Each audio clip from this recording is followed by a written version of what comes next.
नवरंगपुर जिला चंदाहांडी ब्लॉकर बेलपाटी ग्राम में महकी उठी पश्चिम ओडिशार गणपर्व नुआखाई।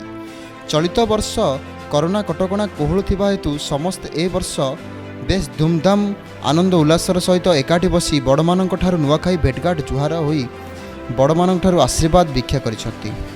रविवार दिन नुआखाई बेस पर्व पालन करने सह ग्रामर समस्त मान्यधन्य और पूजारी गाँवटीए घर को जाई जुआर भेटघाट होई ग्रामर आगामी पर्वपर्वाणी विषय रे आलोकपात करी ए वर्ष स्वल्प वर्षा जो चाषी मनरे मरु स्थिति को नहीं दुख प्रकाश करछंती।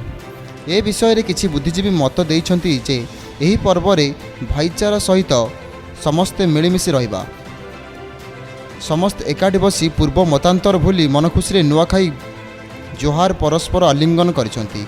यह एक भाईचारार पर्व अटे। एथिरे सरकारी प्रोत्साहन आवश्यकता रही बोली समस्त बुद्धिजीवी मंतव्य देइछंति। नवरंगपुर जिलूर रसिकनाथ रिपोर्ट, अहिंसा न्यूज।